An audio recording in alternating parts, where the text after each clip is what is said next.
శ్రీ గురుభ్యో నమః శ్రీ మహాగణపతి నమః 23 ఫిబ్రవరి నుండి మార్చి 1వ తారీఖు వరకు ద్వాదశ రాశుల వారికి చంద్రమను అనుసరించి గోచర రీత్యా ఈ వారం ఎలా ఉండబోతుందనే చూద్దాం. మంగళవారి గంటల పంచాంగాన్ని అనుసరించి ఈ యొక్క వారం ఎలా ఉండబోతుందని తెలుసుకునే ముందు మంగళవారి గంటల పంచాంగంలో గత సంవత్సరంలో వచ్చేటప్పటికి ముఖ్యంగా రాయబడినటువంటి నిజంగా జరిగినటువంటి కొన్ని విషయాల్లో ఆంధ్రప్రదేశ్లో యొక్క రాజకీయ మార్పు ఏదైతే జరిగిందో దాని గురించి నిర్మోహమాటంగా రాయడం జరిగింది.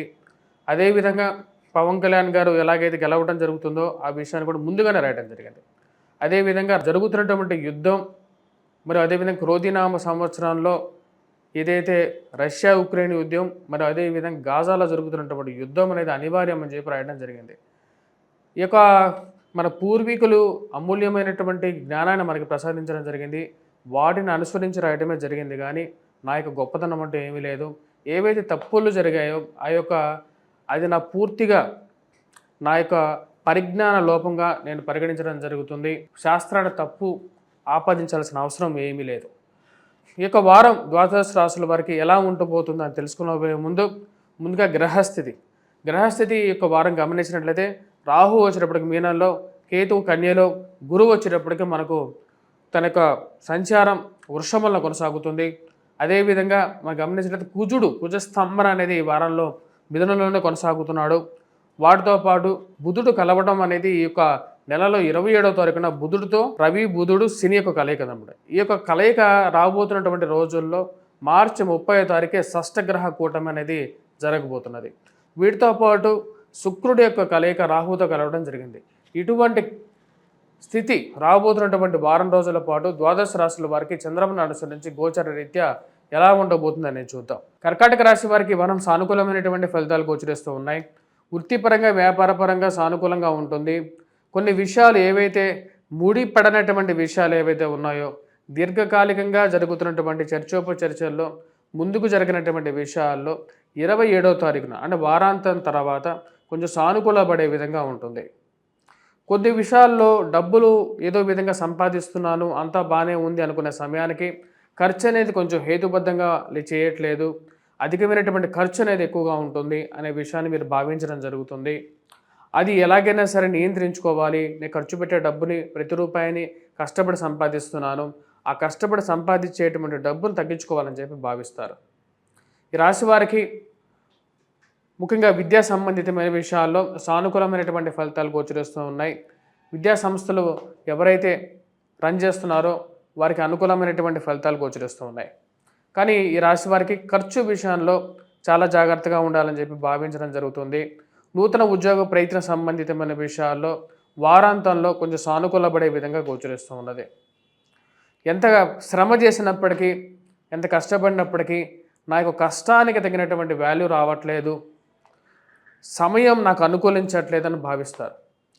నా యొక్క మేధాశక్తికి, నేను చదువుకున్నటువంటి చదువుకి ఇది సరైనటువంటి ఉద్యోగం కాదు, అయినప్పటికీ నేను కష్టపడి పనిచేస్తున్నాను కానీ తగినటువంటి గుర్తింపు ఇవ్వట్లేదు, నేను చేసినటువంటి పనిని వేరే వాళ్ళు వాళ్ళ పనిగా చూపించుకునేటువంటి లోకంగా మారిపోయింది ఈ లోకం అని చెప్పి భావించడం అనేది ఎక్కువగా ఉంటుంది. ఆ యొక్క విషయాలు నిజమైనప్పటికీ సమయానుకూలంగా ప్రవర్తించాలని చెప్పి భావిస్తారు. టైం ఎప్పుడైతే మీ చేతిలోకి వస్తుందో ఆ టైంని వాడుకోవాలని చెప్పి మీరు ఎక్కువగా వెయిట్ చేస్తూ ఉంటారు. ఉద్యోగపరంగా శారీరక శ్రమ, దూర ప్రాంత ప్రయాణ సంబంధితమైన విషయాల్లోనూ కొన్ని జాగ్రత్తలు తీసుకోవాలి అని చెప్పి భావిస్తారు.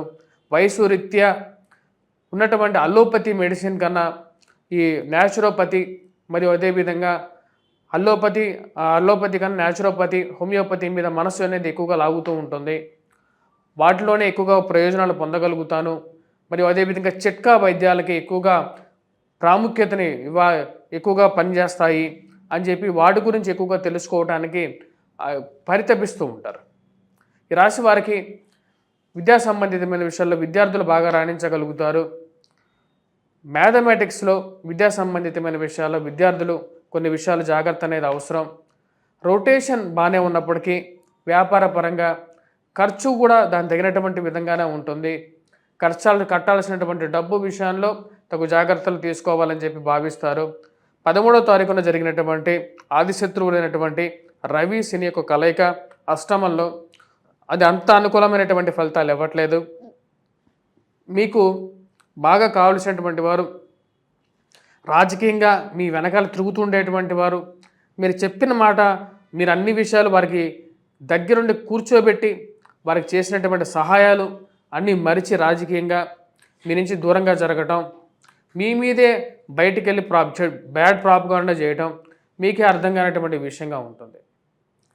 వైవాహిక జీవితంలో జీవిత భాగస్వామితో మీ యొక్క కోపాన్ని తక్కువగా చూపించాలని చెప్పి ప్రయత్నం చేస్తూ ఉంటారు. ఆ విషయంలో జాగ్రత్తగా ఉండాల్సినటువంటి ముఖ్యమైనటువంటి సూచన. ఇక కోపాన్ని తగ్గించుకోవాలి ఈ రాశివారు. ముఖ్యంగా ఈ రాశివారు ముఖ్యంగా ఎటువంటి పరిహారాలు చేసుకోవాలి అనేది చూద్దాం.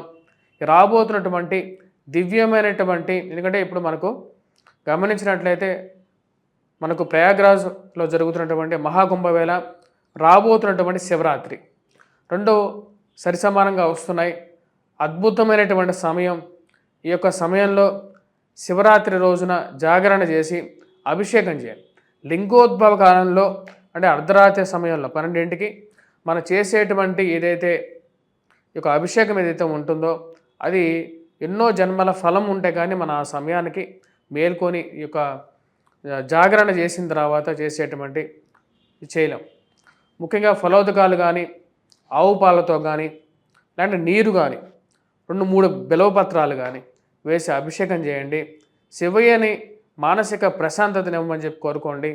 డబ్బు ఎటున్నా సరే మోక్షాన్ని ఇవ్వమని చెప్పి కోరుకోండి.